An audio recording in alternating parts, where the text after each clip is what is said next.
Hello grade 10 learners. Let this video guide you in understanding the topic area of sector and segment. A sector of a circle is the region bounded by an arc of the circle and the two radii to the endpoints of the arc. So kung ihahambing natin siya in a pizza, the sector is the slice of a pizza. In our illustration, yung shaded part ng circle, yung sector of the circle. Ito. Okay, that is the sector. Now, so paano natin kinocompute ang area ng sector of a circle? So, we use this formula. Area is equal to C over 360 degrees times pi r squared. So, actually, the area of the sector is a fractional part of the area of the circle. So, para makuha natin yung area ng sector, we get the product of the ratio of the central angle to the entire circle. So, we have C representing the measure of central angle over 360 degrees and the area of the circle represented by this formula pi r squared. So para mas maintindihan, let's have this example. Find the area of a sector with a central angle of 40 degrees and a radius of 10 centimeters. So, gagamitin natin yung formula presented kanina. So, to find the area of the sector, we have C over 360 degrees times pi r squared. Where C is the degree measure of the central angle and then ang R naman is the radius of the circle. So, ang gagawin natin is isubstitute lang natin yung values dun sa problem dito sa ating formula.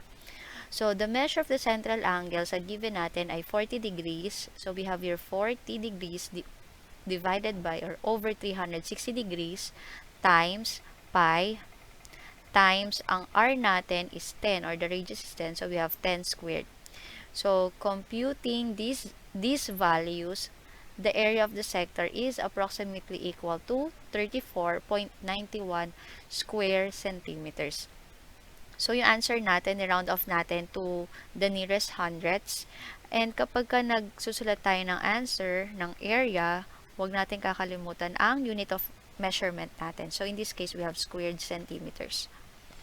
Pwede ring direct natin i-calculate ang area of the sector using your calculator. So, ganito natin siya i-gagawin. So, we have 40 divided by 360 times pi. So, sa calculator nyo, may pi naman doon. 10 times 10 squared. So, ang lumabas ay 34.91. So, ni-round off natin. Ano naman ang segment? A segment of a circle is the region bounded by an arc and the segment joining its endpoints. So, dito sa illustration natin, asan dyan yung segment? So, sabi dyan, the region bounded by an arc and the segment or the chord joining the endpoints of that bounded arc. So, ito yung shaded part. Ito yung segment. Now, so paano natin kunin ang area ng segment of a circle? So, to find the area of the segment of the circle, we have the area of the sector. Okay, etong region na to, kunin natin yung area niyan, minus the area of the triangle. And then, ang matira, yun yung magiging area of the segment. So, para mas maintindihan, let's have this example. Find the area of the shaded segment in circle T. So, we will be following 3 steps para makuha natin ang area of the shade of the segment, no? So, balikan natin yung formula natin. We have the area of the segment is equal to the area of the sector minus the area of the triangle. So, ang unang step natin is first, we need to find the area of the sector. So, kunin natin yung area ng sector UTV. So, ito. So, that is, we will be using yung formula na napag-aralan natin kanina, and that is C over 360 degrees times pi r squared. C representing the measure of the central angle, and then R is the radius. Now, since dito sa given natin, yung 30 degrees is the arc. So, napag-aralan naman natin dati, no, that the central angle, the measure of the central angle is equal to its bounded minor arc. So, the central angle is also 30 degrees. Now, so i-plug in natin dun sa formula natin. We have 30 degrees divided by 360 degrees times pi times r. Ang r natin, or radius natin is 8 centimeters. So, we have 8 squared. So, computing these values, the area of the sector is 16.76 square centimeters. Again, pwede nating direct nang i-compute yung area of the sector using our calculator. So, ang gawin natin is we have 30 divided by 360 times pi times 8 squared. So, the answer is 16.76. Ni-round off natin into nearest hundreds. Next step is we find the area of the triangle.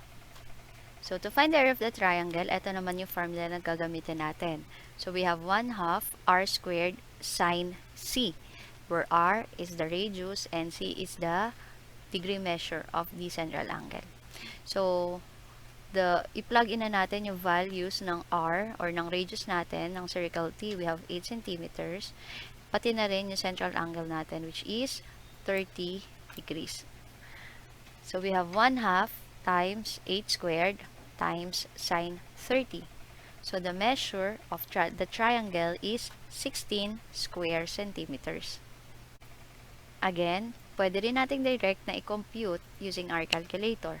So, we have 1/2 times 8 squared times sine 30. So, hanapin nyo lang yung sine na function dun sa calculator nyo. So, ang lalabas ay 16. Last step is we subtract the area of the sector with the area of the triangle. So, this time, ito na yung kukunin natin, the area of the segment. Now, nabanggit na natin kanina that the area of the segment is the difference between the area of the sector and the area of the triangle. And na-compute na natin to sa steps 1 and 2. So, plug in lang natin. We have the area of the sector is 16.76 square centimeters and the area of the triangle is 16. Thus, the area of the segment is 0.76 square centimeters.